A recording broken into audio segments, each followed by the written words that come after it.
Hello प्यारे बच्चों, नमस्कार। आज हम लोग पढ़ेंगे एक नया चैप्टर जिसका नाम है त्रिभुज। तो त्रिभुज में हमें क्या क्या पढ़ना है? त्रिभुज में हमें प्रमेय पढ़नी है। कुल हमें 10 प्रमेय पढ़नी है। टोटल हमें 10 प्रमेय पढ़नी है, जिसमें हम क्या करेंगे कि आज ये पहली प्रमेय है जो आपको बिल्कुल आसानी से और ट्रिकी तरीके से समझाने की कोशिश करेंगे। ठीक है, तो क्या करेंगे, इस प्रमेय को देखेंगे। सबसे पहले कि हम ये जानें कि पहली प्रमेय का नाम क्या है।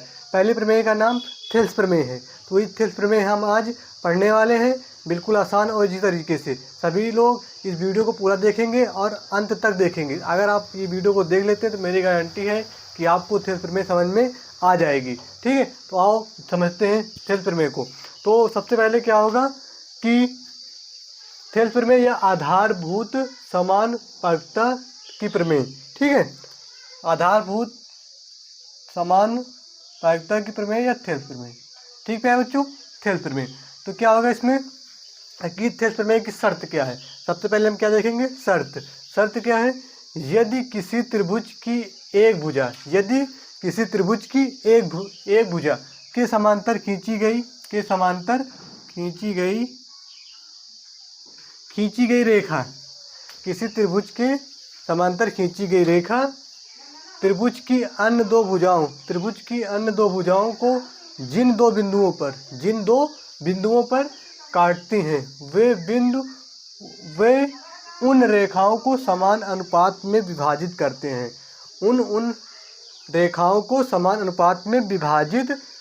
हैं। ठीक है प्यारे बच्चों, फिर उसके बाद हम क्या बात करेंगे, ये आपकी क्या होगी शर्त। इसे क्या कहेंगे, शर्त। आपको पेपर में ये भी लिख कर आ सकता है, नहीं तो सीधा सिंपल लिख कर आएगा थेल्स प्रमेय। क्या लिख कर आएगा, थेल्स प्रमेय। तो अगर थेल्स प्रमेय आएगा तो ये करना, अगर ये शर्त लिख कर आए तभी ये प्रूव करना आपको, ये थेल्स प्रमेय है। ठीक है, अब क्या है, दिया है, क्या दिया हुआ है वो देखेंगे। सबसे पहले क्या दिया हुआ, आपको 10 प्रमेय पढ़नी है और वृत्त में भी प्रमेय पढ़नी है। तो आपको सबसे पहले लिखने का तरीका कैसा है, लिखने का मेथड कैसा है कि आप कैसे लिखते हैं। अगर आपको नहीं भी आ रहा, अगर आप ठीक से लिख दे रहे हैं तो आपको पूरे फुल मार्क्स दिए जाते हैं। इसलिए आप इसमें लिखना भी सीख जाएंगे। देखो पहले क्या लिखेंगे, दिया है। सबसे पहले लिखना है आपको हर एक प्रमेय में, या छोटी प्रमेय हो या बड़ी प्रमेय हो, कैसे भी प्रमेय हो, सबसे पहले उसमें ये लिखा करो कि क्या लिख सकते हैं, आपको 1 या 2 नंबर मिल सकते हैं। ठीक है, तो आप ये बात को याद रखना। सबसे पहले हम क्या लिखेंगे, दिया है। तो क्या दिया गया है, सबसे पहले ध्यान समझते हैं क्या दिया गया है। त्रिभुज ABC की एक भुजा, क्या है, BC। ABC की एक भुजा BC के समांतर खींची गई रेखा, के समांतर क्या खींची गई है, DE। क्या खींची गई, DE खींची गई।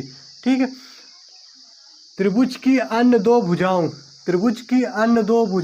AB व AC, A और B और A और C, AB और AC को जिन दो बिंदुओं DE पर काटती हैं। सिंपल है, सब कुछ, सब इसमें आपको दिया हुआ है।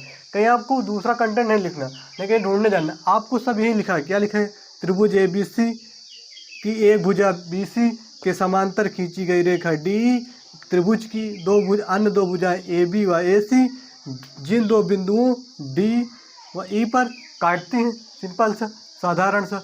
उसके बाद क्या करना है, आपको दिया है ये लिखना है। उसके बाद क्या लिखना है, सिद्ध करना है। हमें क्या सिद्ध करना है, तो हमें क्या सिद्ध करना है, AD/DB बराबर AE/EC। ये क्या करना है, हमें सिद्ध करना है, इसी को हमें प्रूव करना है। ठीक है, अब उसके बाद हम एक छोटी सी रचना, किसी प्रमेय में रचना होगी, किसी में नहीं होगी। तो जिसमें होगी उसमें रचना करेंगे, जिसमें नहीं होगी उसमें रचना हम नहीं करेंगे। सिंपल सी बात। तो क्या है रचना, BE व CD को मिलाया तथा AB पर लंब EF है व AC पर लंब DG है। सिंपल सी बात है। क्या किया, 20 को E से मिलाया और C को D से मिलाया तथा इस पे लंब AB पे लंब ये है और AC पे लंब DG है। उसके बाद हम क्या करेंगे, अब यहाँ से हम प्रूव करना स्टार्ट कर देंगे। उत्पत्ति लिखकर प्रूव करना स्टार्ट देखेंगे। उत्पत्ति से यहाँ से प्रूव करना स्टार्ट कर देंगे। ठीक है, तो उत्पत्ति देखेंगे। एक ही आधार पर तथा दो समांतर रेखाओं के बीच बने त्रिभुजों का क्षेत्रफल क्या होता है, समान होता है। एक ही आधार पर तथा दो समांतर रेखाओं के बीच बने त्रिभुजों का जो क्षेत्रफल क्या होता है, समान होता है। तो ध्यान देखिएगा, देखो ये दो रेखा क्या समांतर है, इन दो त्रिभुजों की बात हो रही है। तो हम क्या लिखेंगे, पहले ये त्रिभुज लेंगे डी बी ई का क्षेत्रफल अपान ई सी डी का क्षेत्रफल। ठीक है प्यारे बच्चों, क्या लिखेंगे, सबसे पहले लिखेंगे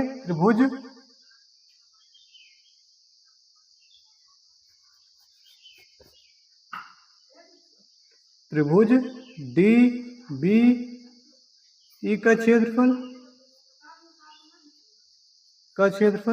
बराबर त्रिभुज ई सी डी का क्षेत्रफल बराबर क्या हो जाएगा, त्रिभुज डी ई बी का क्षेत्रफल बराबर त्रिभुज ई सी डी का क्षेत्रफल। समीकरण नंबर आपका ये क्या हो जाएगा, 1 हो जाएगा। अब उसके बाद हम क्या करेंगे कि बारी बारी त्रिभुज लेंगे और प्रूव करने की कोशिश करेंगे।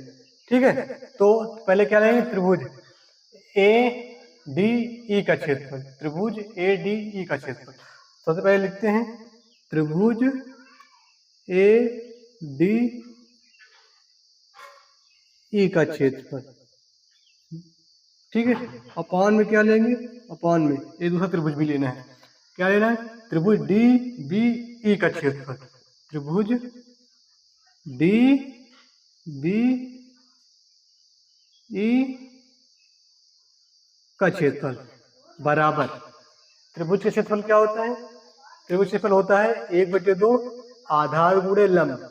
ठीक है, 1/2 आधार गुणे लंब। उसी प्रकार से हम लिखेंगे, पहले इसमें ये लिखेंगे कि इसमें पहले 1/2, ऊपर वाले में क्या है, आधार एडी। क्या ये क्या है, आधार एडी है। लंब कितना है, ई एफ। आधार कितना है, एडी इंटू ई एफ क्या है, लंब आपका। अपान में क्या हो जाएगा, 1/2 गुणे बी डी बी गुणे ई एफ। ये आपको उसी प्रकार नीचे भी त्रिभुज हो जाएगा। ठीक है, फिर क्या हो जाएगा, देखो ये पलक कट जाएगा, ये भी कट जाएगा। आपका क्या बचेगा, लिख लेना जो बचेगा आपका, त्रिभुज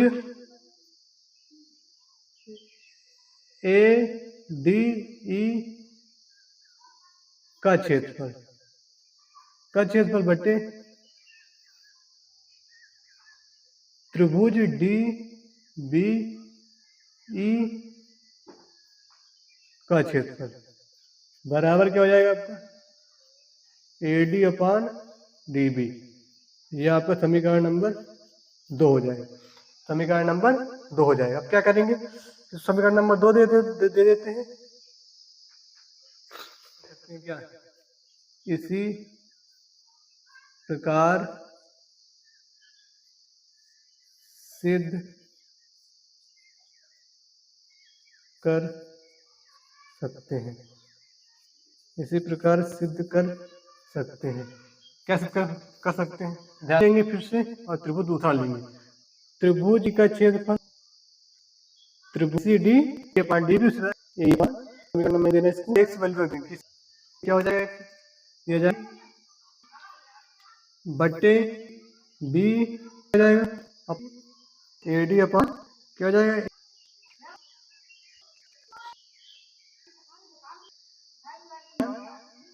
समीकरण में से 2 एवं 3 की तुलना, 3 की तो क्या आ जाएगा, ए डी पर ए अपान करना।